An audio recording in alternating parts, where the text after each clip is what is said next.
for the last session of the first day of EventTech Live.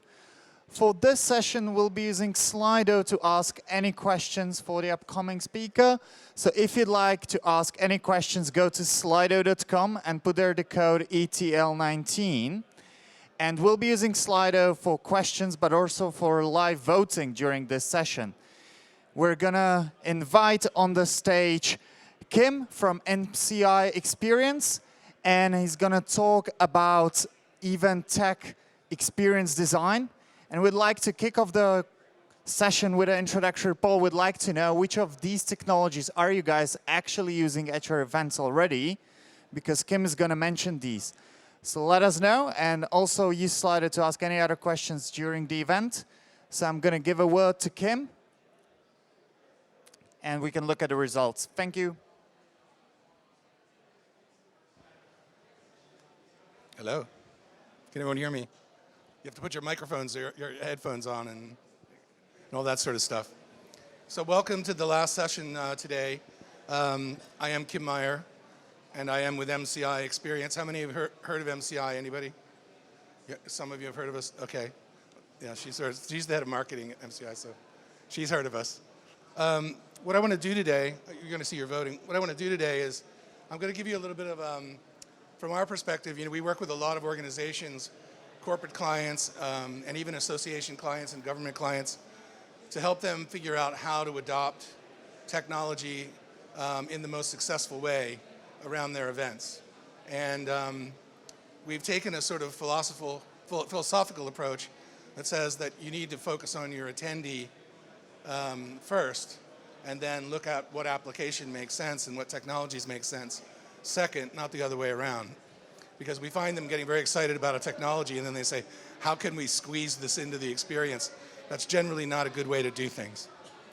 So I'm going to talk to you a little bit about that today. 4 things I'm going to say today. One is technology evolution is continual. It's been going on forever and will continue to go on. So we've only reached one little pinnacle moment in time to what we're going to see in the future and what we've witnessed in the past. 2 is technology and human interaction are not necessarily always sympathetic, and we need to understand that. We see today, in fact, lots of people are talking about tech detox and going away without their phone and all these kinds of things. So there is a movement afoot to understand how humans interact with technology in the most successful and enhancing ways. Third, when you start to think about planning experiences for people, and you need to think about people in a more complex way that is less about their job title and their job function, but more about who they are, what their aspirations are, more of the psychology of who they are. It gets very complicated. And our traditional planning methodologies are insufficient, really, to support the way that we need to be planning experiences in the future. And so I want to talk a little bit about that change. But before we get started, I want to introduce 2 things about me. One is, yes, I'm American. Because everyone, that's the first question they always have. And, but I've lived here 27 years. I had the fortune to marry a Brit and move here 27 years ago. So I've been in the marketplace here for a long time. And 2, yes, I'm an old guy. So I have a lot of perspective on this, I think. And sometimes perspective is useful. I mean, I think, so I want to offer some of that to you today. So let's start with that perspective. Oh, sorry. Who knows who this is? Does anyone know who Dick Tracy is? Yeah, Dick Tracy's a detective. They started writing the Dick Tracy comic in the 30s, actually. Amazingly, in the late 30s, Dick Tracy was first on the scene, and he lasted until about 1972 as a syndicated comic. And unbelievably, in the late 1959, he became the first iWatch user, incredibly, he could talk to his office and see people on his phone way back then. So an amazing thing to think about when you think about technology and our aspirations around technology. This is not a new thing, thinking about how technology integrates into our life. In fact, I used to work for a guy, his name was Pat McGovern. He was the chairman of a company called International Data Group, a publisher. They published a whole series of computer magazines. And he was speaking at a conference one time, and they said, hey, Pat, what do you think about the whole merging thing of online publishing. Do you think it's really going to work? I mean, who wants to read online? I mean, it's a terrible idea. And he said, it reminds me of when television first emerged. Everyone in radio was saying, it'll never take off. Who wants to watch a person reading into a microphone? So you can see that we don't really even understand the ramifications of the technology that we're involved in, and we need to make sure that we're continually looking at that through the human filter. So let's just talk about a couple of other things. There's the man with the microphone.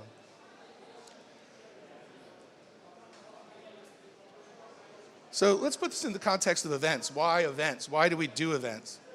And I've been in the events business for a pretty long time.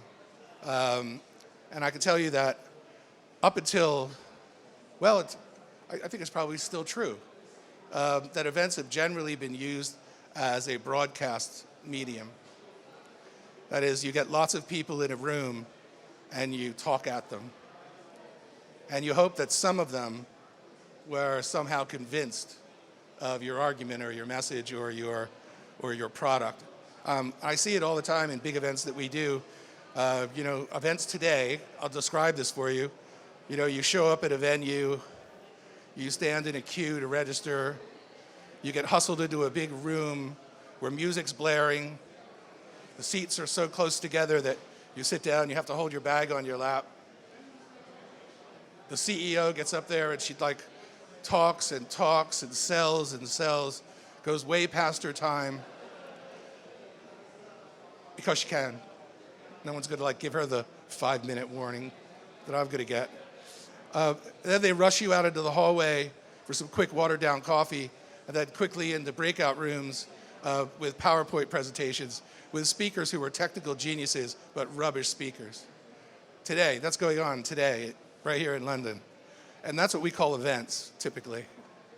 And the reality of it is, when you think about events as a broadcast medium, other technologies are actually more effective than the live venue. So, for example, years ago, as I said, I'm an old guy, I used to run a trade show called Comdex. It was, at the time, the largest trade show in the world. It took place in Las Vegas and 20 other countries around the world. It had 1.2 square million feet of floor space, 2,600 exhibitors, and 325,000 attendees. It was one of the biggest events in the world. When Comdex was sold to UBM, for those of you who know UBM, they turned it into a virtual event called Comdex Live. And this is what it looked like. And you could create an avatar like you were in Second Life, and you could navigate through the exhibition and click on all kinds of digital options to download materials and print things out and watch videos and interact with other kinds of people. Do you know where this is today? Well, it's dead, right? Because it was awful. It was a terrible experience. Okay, but even more recently, here's a company that I did a lot of work with when I was at George B. Johnson called Cisco. Cisco every summer did a global sales meeting called GSM. They did it in Las Vegas, which is, of course, hottest time of the year.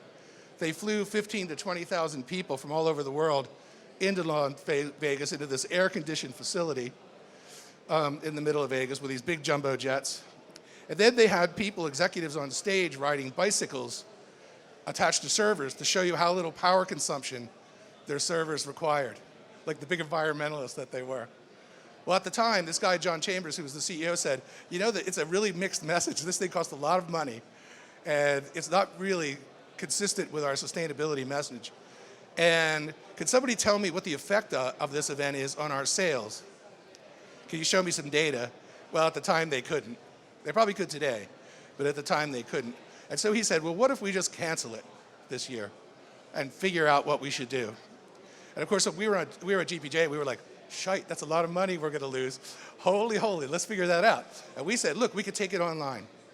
We'll create the Global Sales Exchange. Everybody gets to dial in, gets to come into this website. All the content will be there. There'll be a leaderboard. The more things you do, the more points you get. The whole thing is going to be a really exciting thing. And we did it, and it was amazing. It actually was amazing. But when we interviewed the sales team afterwards, they said, really tough drinking beer through a screen. It's really, really a bitch. So the thing is, today, of course, there still is the GSX. In fact, there was just one recently. But they also have live events now where they all watch the thing together and drink beer. So you can see how something wasn't quite there with this whole tech solution to live experience. There were creaky bits, things that didn't really work. And I have a little video I'm going to show you now. It's really quick, but I think it sort of expresses that sentiment pretty well. Emma. Huh? Emma. Emma. Emma. Emma. Emma.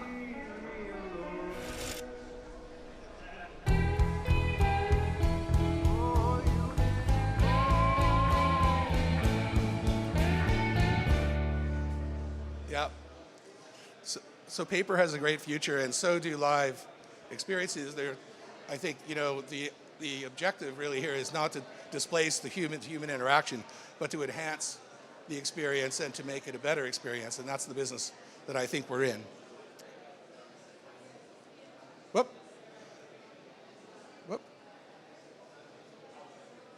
So, yeah, sorry. Yeah, so live experiences are still really important to us.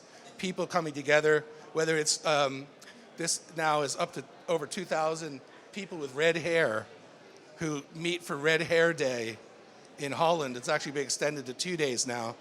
Apparently they all meet and play red hair games, like throw carrot tops at each other and all that kind of stuff. Apparently a lot of fun. And then, of course, the experiences like this one. Thank you. Brompton bicycle riders. Any Brompton bicycle riders? This race takes place in Hyde Park every year. It's not even sponsored by Brompton, which is insane. But anyway, Brompton riders come together. They get dressed up in a suit and tie. Their bikes are unfolded. And then the starting gun goes off, and they have to unfold their bike, get on it, and race. And it's a big old day out for Brompton riders, big Brompton fans. Humans just like to get together. Very little technology other than the bicycle involved in this event. And I think as a result of this recognition that humans like to get together and that technology is not a complete substitution for that, we're seeing a growing demand for live experiences. I think you can read in any of the trade press, they're talking now that corporates are spending up to 30-40% of their budgets, marketing budgets today on experiences. Some of them are retail experiences, some of them are online experiences, some of them are live experiences, but generally speaking, the whole idea of engaging at a human-to-human level with your audience, building fans, creating passionate consumers, advocates of your brand, is becoming increasingly important. And it's becoming a more critical component of the marketing mix. And I can tell you, having been in events for a really long time, we were not at the big table, trust me. Events were great in good times and an expense in bad times. It's almost like the first thing on the marketing budget that gets cut is events, and that's changing. And that's a really positive thing. So we have a real opportunity here in the events industry to get on this and do it right, and I think that's going to be really, really important. And that means, this doesn't work, sorry. So why is that true? It's because, what's changed?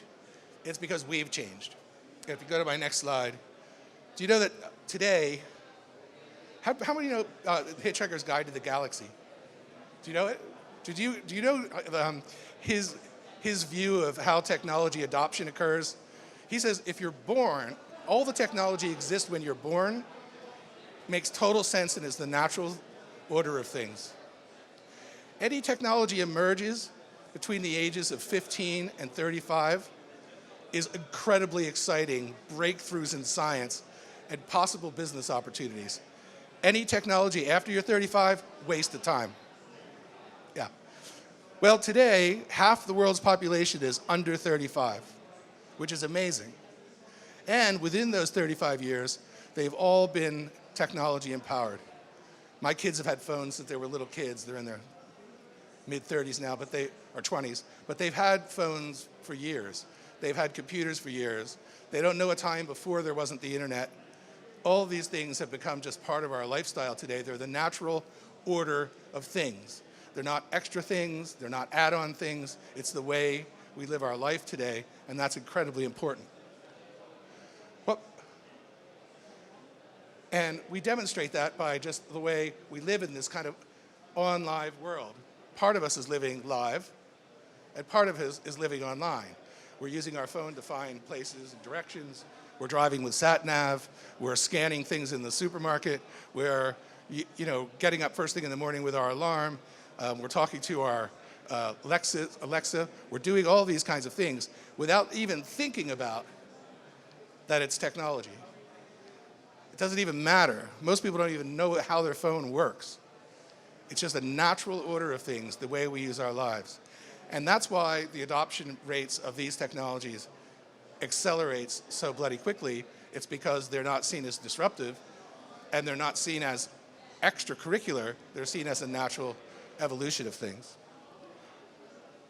But there's a flip side to all the benefits that we derive from the empowerment and enablement of technology, is that it could be distracting.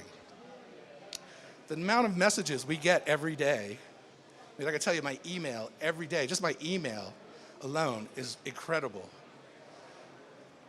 Email, pitching me things online, Facebook, notifications, LinkedIn. I mean, just so much stuff is coming in that you kind of get a little immune to it, and you kind of block things out. And this has been a problem for marketers who have tried to rely on digital platforms to reach customers and to build strong engagement with them, is that digital has become almost too much what I call white noise. There's just so much noise out there that it's almost impossible to cut through it.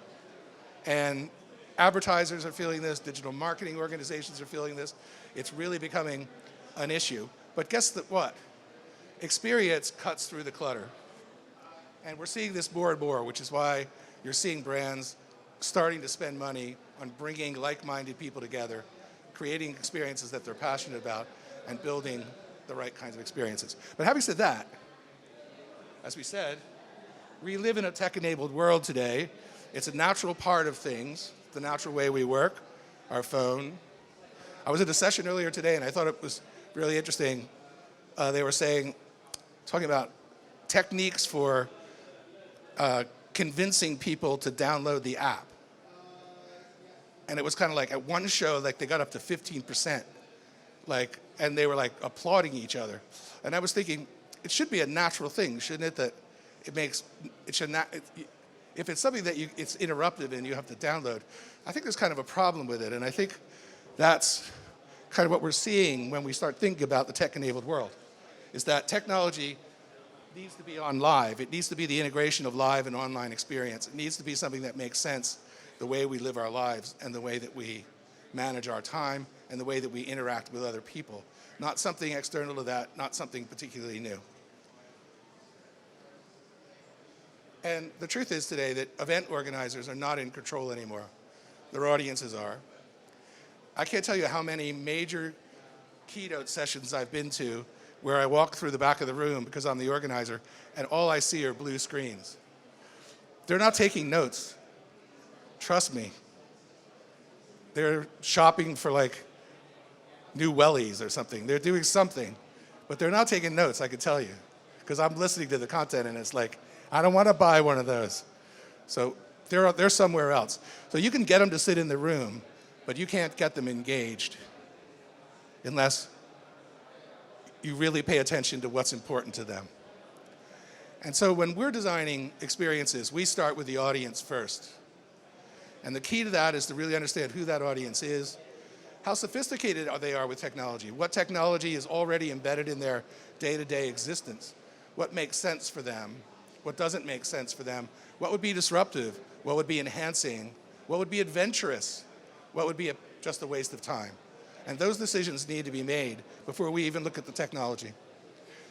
So all these things in my last 5 minutes I want to tell you are important. The audiences today are expecting experiences to be immersive. Immersive doesn't mean technologically immersive. It means being in a setting which is immersed in the experience. It could be it's a venue. It could be it's the smell of the place. It could be any other kinds of things. It needs to be containing. It needs to be engaging, something that you could engage with, interact with, participate in some way. It needs to be participatory in that people don't want to come to events anymore and just be talked at. They want to actually get involved and be part of the event. And the content needs to be really rich because there's so much content out there today that unless you're really paying attention to that content, you're missing the mark. And of course, interactive and sensory. So this is, we do a lot of work with retail, and the whole sensory thing with retail is really, really important. Temperature. If you're feeling hot and sweaty, you're not going to want to try on clothes. If the smell's bad in there, you're going to run for the hills. All these things are incredibly important in terms of designing experiences. And then shareable, of course, because we all want to say, I'm in Vegas, you're not. I just saw this, you didn't. We want to make sure that we're sharing our personal lives and our experiences at all times. And of course, increasingly sociably responsible. And that is, I'm doing something that's good for the world and for the people around me. In the end, of course, all experience is personal, which is why it's so important that we understand who it is we're developing experiences for. I love this photo. These guys are the 1979 MIT Wearables Club, Wearable Tech Club. You're going to design an event for them. Let's see, what will we do? How would that event work? I love that. Here's my quiz. Okay, so experience design is complex. It requires different approaches.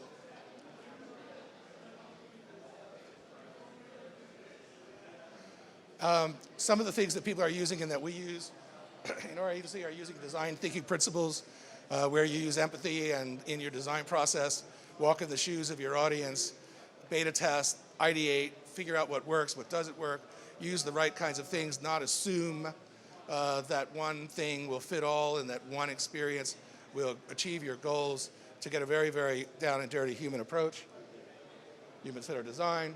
And in that, you want to look at tech function as it relates to human experience, not the other way around. Not how do we convince humans to do something they don't want to do.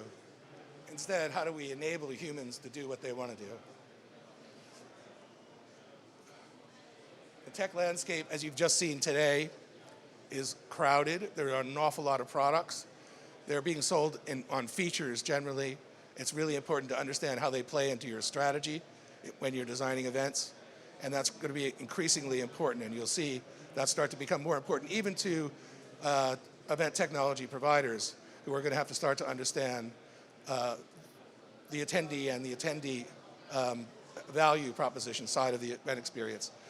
Otherwise, it becomes stand candy. Does anybody know stand candy? Stand candy means you have what you're exhibiting at your exhibit booth is so boring that you have to have a bowl of candy to attract people to come over to your stand so you can grab them by the arm and try to sell them something. I was at Mobile World Congress and there was this long queue of people and I was like, whoa, what's going on? They said, VR experience, man. Wow, that's great. I went up, I walked all the way up the line. What is the VR experience? It's a roller coaster ride. What the hell does that have to do with anything, the product? They don't even sell VR. Wasn't even their VR headset. Incredible. Look at event tech with purpose. You can outline the areas where technology makes sense for you, from event marketing through analytics, AR, VR, engagement, community. Start with who you're applying this technology for. Understand what you want them to do, how you want them to behave, and apply the technology to that. Set outcomes that you can measure based on the activity. And don't think you're going to do this all overnight. It's going to take time and it's going to be an evolutionary process. I think there's been lots of places here where we see the whole kitchen sink being applied to these apps, where half of it or a third of it or a quarter of it gets used. I think we need to start understanding how that works. So design principles moving forward. I could go into these in a lot of detail, but I don't have a lot of time. But human-centered empathy, we talked about a beginner's mind. You know, they say in Buddhism that to a beginner, anything is possible. To an expert, very few things are. Really important that I think we keep an open mind when we're trying to think about how we engage humans with technology. Collaborative, of course, lots of collaboration between ourselves, the organizers, the tech companies. Intersectional and outcomes-oriented, all really, really important.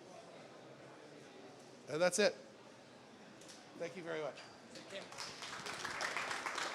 Push on the last one. We can have an extra 5 minutes for questions if you're happy with that. Do you have any?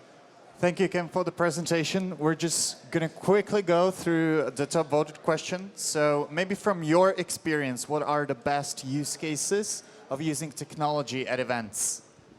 Well, I think, as I said, you know, you have to sort of apply it in that sort of scale of what is necessary, what's, you know, you have to have. I can tell you, back in my Comdex days, and that wasn't that long ago. I'm not that old, fuck's sake. Back around 2000, I think it was, something like that. I'm not kidding you. Registration was done by mailing out paper brochures. People filled in the brochure with a pen. They faxed it back. We had moms, temps, who basically filed them in milk crates alphabetically. And then people who data entered the registrations. Now, we don't need to go back there.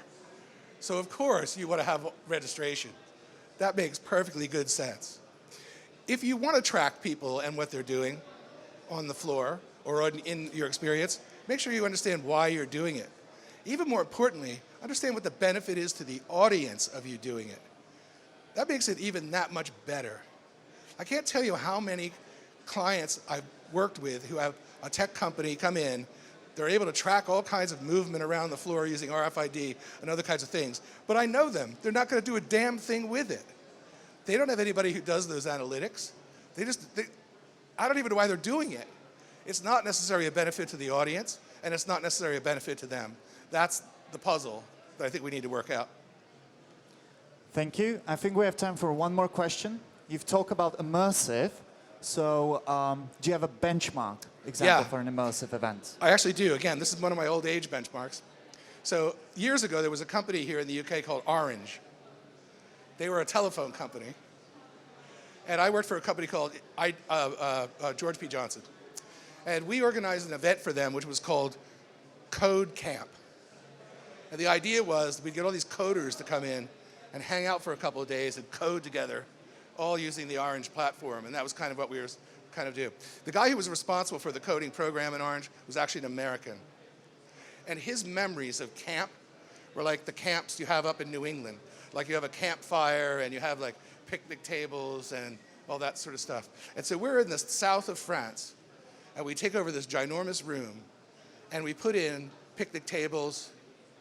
We have a campfire, which is not a real fire, of course, but looks like a campfire. We have the moon up in the sky. We have the smell of wood smoke, and we have crickets chirping in the background. You believed you were in bloody New Hampshire, I gotta tell you. Totally immersive. Almost no technology. Incredible. Imagine if you had technology and applied it in the same way. That's what I mean by immersive. Wow. Thank you, Kim. Round of applause, please. Thank you.